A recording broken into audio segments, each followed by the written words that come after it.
And welcome to the Marybeth Conley Show on AM 990 and KWAM990.com. So good to have you with us, and I'm so glad to welcome back to the show Felicia Stoller.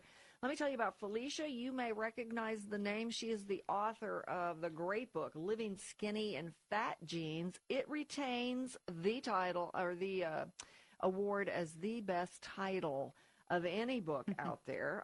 It is all about healthy ways to lose weight and feel great, and you may also recognize her from TLC's groundbreaking series, Honey, We're Killing the Kids.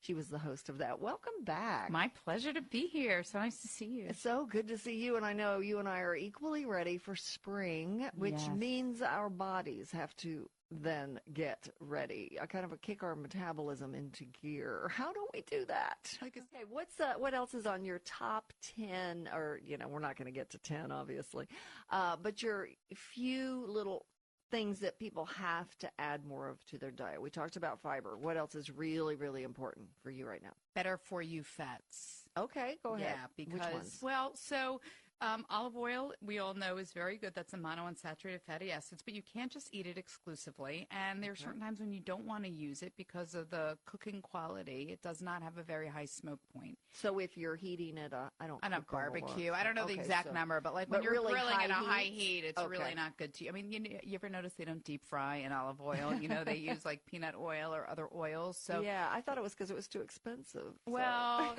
no, it's really about the smoke point and the food quality. So would that make the oil break down so that it's not such a good oil, or it just doesn't taste as good? It just doesn't taste right, and I'm not, actually I'm not a food chemist, so that I don't remember the exact thing, but, there are other better-for-you oils, so something that I really like is Malaysian palm fruit oil. It's found in a lot of foods. People don't realize it's been used because, first of all, it has a nice texture to it. It's used in a lot of chocolate products, so Nutella has it. A lot of ice creams sometimes have it. So, follow-up question. Does that mean you can bake with it instead of the typical vegetable oil or butter or instead something? Instead of lard, yes. Okay, because you can't really put olive oil in brownies. Correct, it does. Okay. Right, so that's what I always say. It's good to have a lot of different types of oils in your cabinet because you're looking for different flavor profiles for different uses. Does palm fruit have like omega-3s? What it has in it is it has something called tocotrienols, which is a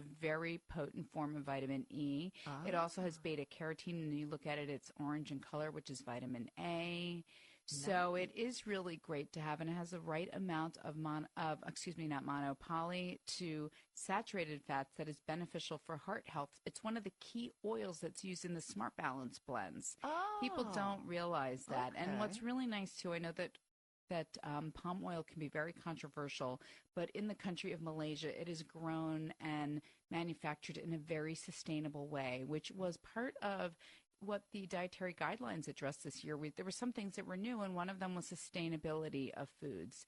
So I recognize in some countries that maybe they're not doing the right thing, but, it's not a GMO plant, and it is certainly grown in a sustainable manner. And it is very popular outside of the U.S., so it is used in a lot of foods. So does that mean I need to look for Malaysia on the bottle as the source? It's not always identified, but just not to throw out the baby with the bathwater when you see the word palm oil. I know that, in other parts of Indonesia, it is problematic, but there are some places in the world where they are growing things responsibly, and I really just would not want them to get a bad rap. And, what about walnuts? I've always heard walnuts are really good for the brain. Yes, walnuts are great, too. They also have a lot of vitamin E in them as well. So again, I was talking before about vitamin E and tocotrienols. What we know about vitamin E and brain health is that when we, let's say if you were to have a stroke, right, which, we don't ever know when we're going to get, but if you have very high levels of tocotrienol, vitamin E, it does help to repair nerve endings that have been damaged by stroke. Wow. So that's what's really cool. They're looking at it from an anti-cancer benefit as well, being what we call chemoprotective. And so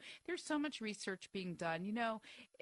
As science gets better at being able to pinpoint and identify and measure things, we can actually look at studies and see what kind of health outcomes there are from products that are just, part of Mother Nature.